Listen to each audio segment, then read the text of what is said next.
Today, we're diving into a deeply personal and highly requested topic, panic attacks. Understanding exactly what happens when your brain essentially hits a false alarm is literally the first step toward getting your life back.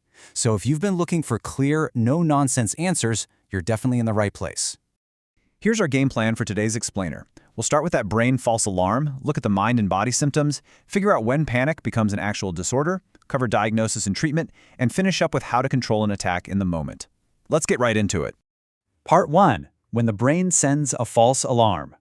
If you or someone you love has ever had a panic attack, you know just how terrifying it is. The fear is absolutely real. Thoughts like, I'm going to die, my heart is going to stop, or I'm going crazy are totally overwhelming.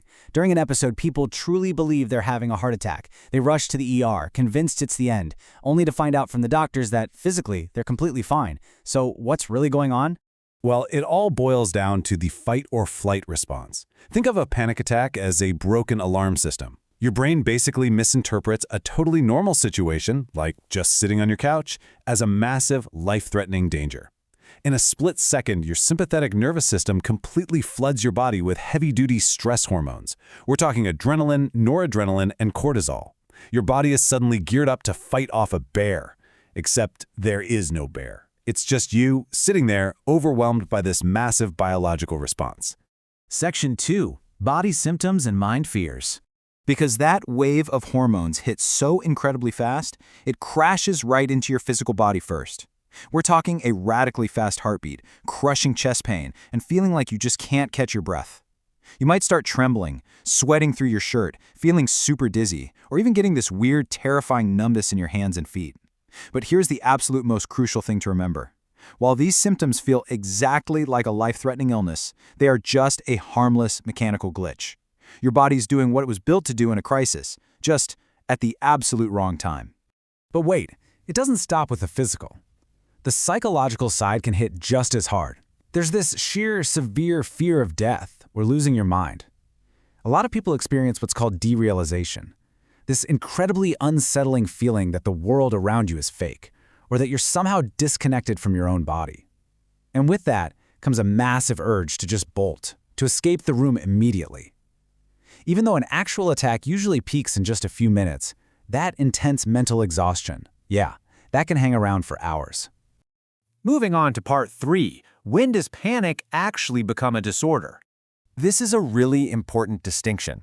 Think of a panic attack like a sudden lightning strike. It might be a totally isolated event. It happens once in your life because you're super stressed, and then never again. But panic disorder, that's when the storm never really leaves. It's diagnosed when attacks keep happening unexpectedly, and more importantly, when you develop this constant, lingering dread of the next one. You stop living freely.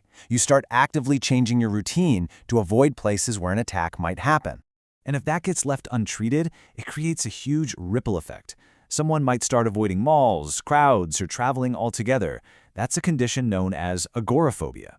That constant fear and isolation can easily drag someone into deep depression. It feeds into social phobias, makes OCD worse by turning obsessive thoughts into panic triggers, and is heavily linked to PTSD. Basically, untreated panic quite literally shrinks your world. Section 4. The journey of diagnosis and effective treatment. Now for the good news. If you're dealing with this, I want you to hear me loud and clear. This false alarm is highly treatable. The first step to taking your life back is a proper diagnosis. Doctors will start by ruling out the physical stuff. They'll check your thyroid, look for sudden blood sugar drops, heart arrhythmias, severe anemia, or even a B12 deficiency. They'll also ask about your lifestyle, like are you downing energy drinks all day? Only after ruling out those physical and lifestyle triggers do they move to a psychological diagnosis.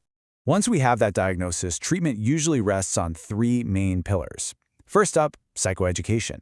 Literally just understanding what we're talking about today. Knowing that it's a biological false alarm and it absolutely won't kill you massively takes away its power. Second is cognitive behavioral therapy, or CBT. This is a game changer for the long haul. It helps wire your brain to stop catastrophic thoughts. And third, medications.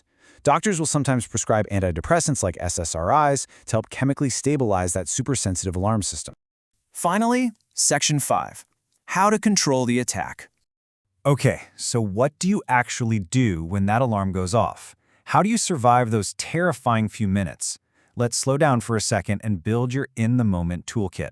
Rule number 1, acceptance. When the wave hits, consciously tell yourself, okay, this is a panic attack. It's temporary. It'll pass.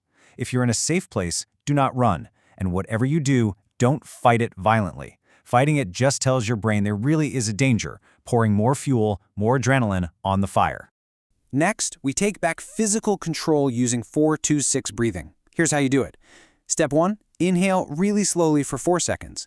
Step 2, hold it gently for 2 seconds. Step 3, exhale slowly for 6 seconds. Why this specific rhythm? Because that long 6-second exhale physically forces your nervous system to shut the alarm off. It literally signals to your brain, hey, we are perfectly safe. Once you've got the breathing down, if your mind is still racing, we bring in mental control with the 5-4-3-2-1 grounding method. You basically force your brain to process immediate sensory data to snap out of the panic loop. Look around and name 5 things you can see.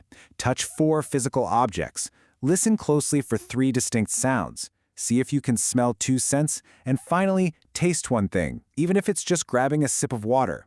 You are essentially throwing out an anchor to pull your brain back into the real world. Now, to keep things quiet on a day-to-day basis, you need a prevention toolkit. These lifestyle tweaks are incredibly effective at keeping your baseline calm. Restful sleep is absolutely non-negotiable. Regular exercise burns off that excess stress hormone. Also, you've got to cut way back on the caffeine, quit smoking, and find ways to manage your daily stress. It sounds simple, but it dramatically lowers the chances of another false alarm. One quick but super important disclaimer here. While panic attacks are harmless false alarms, you should always seek emergency medical help if you experience entirely new or weirdly severe chest pain, sudden fainting, shortness of breath that just won't quit, or sudden weakness. If you have a known heart condition, or if today's symptoms feel totally different from your usual panic attacks, go get checked out. Better safe than sorry, right? We've covered a ton of ground today in this explainer, so I want to leave you with a thought. How will your life change now that you know you actually have the tools to control this false alarm? Remember, you are not going crazy. You are not broken. It's just a biological glitch, and most importantly, you are entirely in control. Grab these tools, talk to a professional, and take your life back. Thanks for joining me. Keep taking care of yourselves, and I'll catch you next time.